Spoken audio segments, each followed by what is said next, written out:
Hey guys, Pastor Donnie here. I wanted to talk to you this evening about fire. Fire is something that's pretty awesome. It can also be very devastating. But tonight we're going to talk about the good properties of fire. In my hand, I'm holding a device that causes fire. And it causes fire at a very high temperature.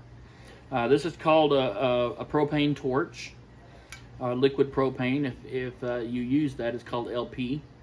So this is your adjustment valve. This is a striker, and anyway, I'm not going to tell you how this works, but it works. Okay, we're going to get it going here. All right.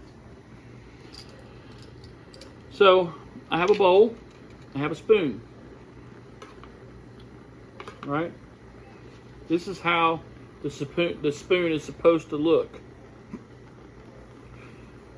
This spoon design has been around for centuries, and it has been perfected for centuries, and it's perfect for scooping in and getting your food out. But what if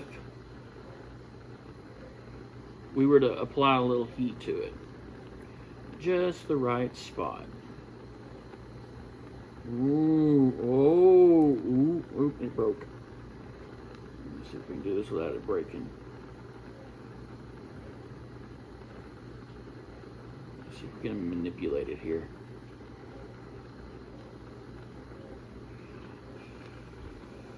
Has anyone seen that kind of a spoon? That might work.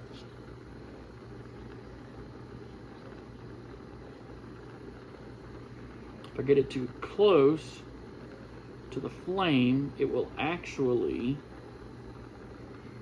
melt the plastic to the point where I won't be able, it'll burn it.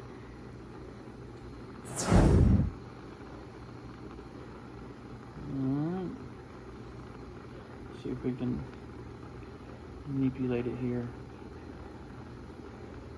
You think you could use a spoon like this? I think we could. Fire is something that is pretty. It's hot. I can't hold my hand over this for too long because it will literally burn my hand.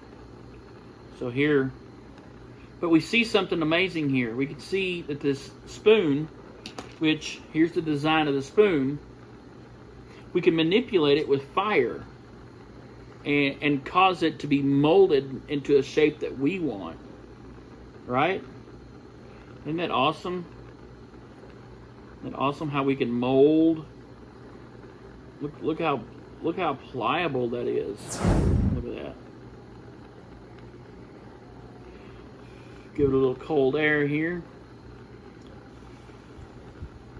We'll turn my torch off so I don't burn myself. Here's our regular spoon. You think we could use this spoon? Let's see. Oop, oop, oh, oh. I don't know. I don't think so. What about this spoon? No, can't use that one. I love this one. Reach in, get your stuff.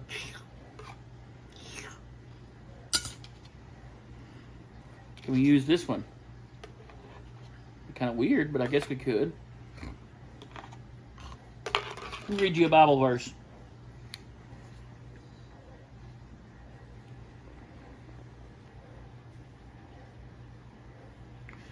And we know, this is from Romans chapter 8, verse 28. Starting at verse 28, we're going to go to verse 30. And we know that God causes everything to work together for the good of those who love God and are called according to His purpose for them. For God knew His people in advance, and He chose them to become like His Son, so that His Son would be the firstborn among many brothers and sisters. And having chosen them, He called them to come to Him. And having called them, He gave them right standing with Himself. and having given them right standing, he gave them his glory. All right, Mark chapter 9, verse 49 says, "For everyone will be tested with fire." Salt is good for seasoning, but it loses its flavor. How do you make it salty again? You must have the qualities of salt among yourselves and live in peace with each other. But what I want to focus on here is verse 49, and it says, "For everyone will be tested with fire." Now, I am thankful that I was tested a long time ago by fire, and I'm tested every day by fire. This torch, the tip of this torch gets so red hot that it turns the metal, it's really thin steel, but it turns it red hot. And I can actually take a piece of metal and heat a piece of metal up to about 1200 degrees to where I can manipulate the metal. And with this torch, I can manipulate pretty much anything I want. I can burn paper with it. I can manipulate plastic.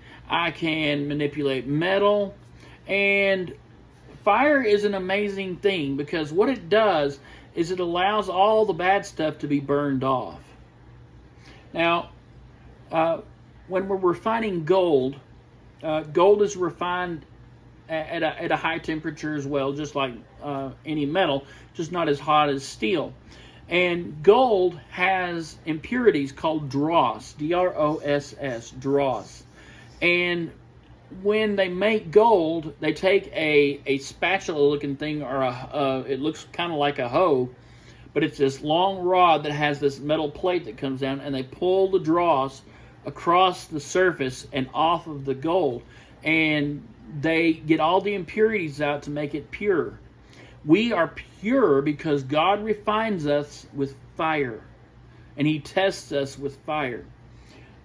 Why am I saying that I am thankful for that?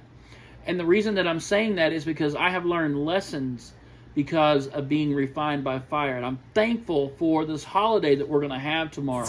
I'm thankful that the original settlers wanted to take the time to get to know the Indians that were here. And the Indians, they didn't just have one feast. They feasted for 3 days.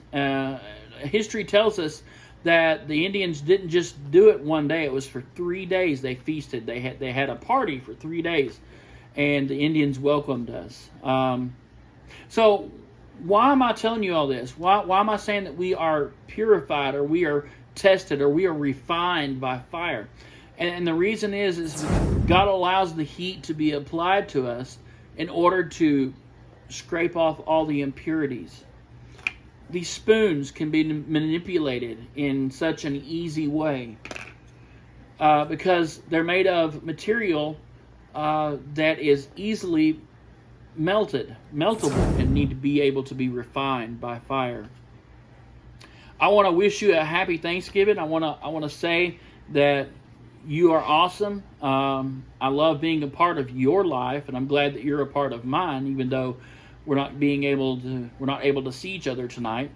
But I want to make sure that you know that you are loved. You are loved by the Father who allowed fire to refine us.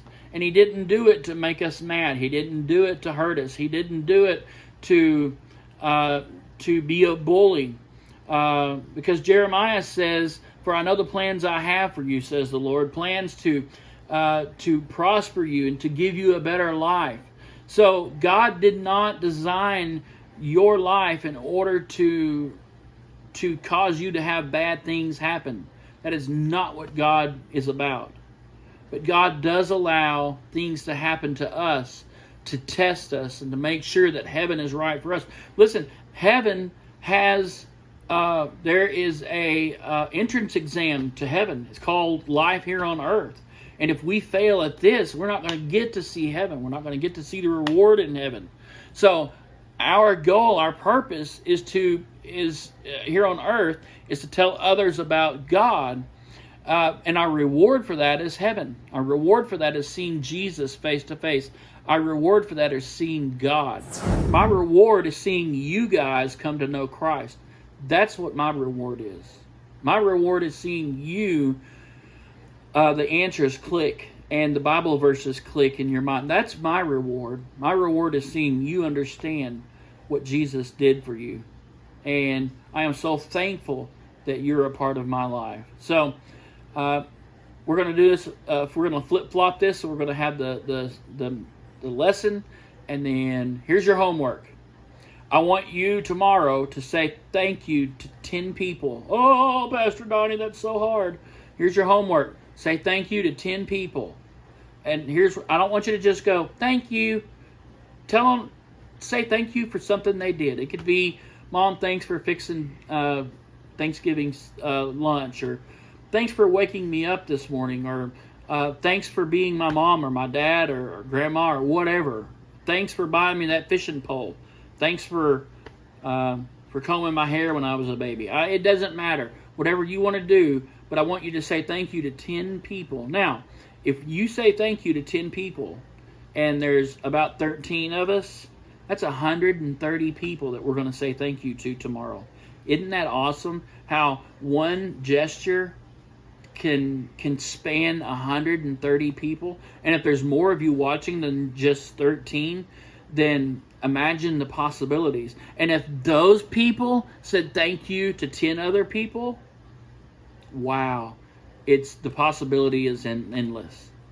So don't forget to say, and then here's the 11th person I want you to say thank you to. So 10 people, 10 humans, and then I want you to say thank you to God, because He's the reason we're here. He's the reason you were created. He's the reason I was created. And without Him, we would not even be here. So with that, happy Thanksgiving.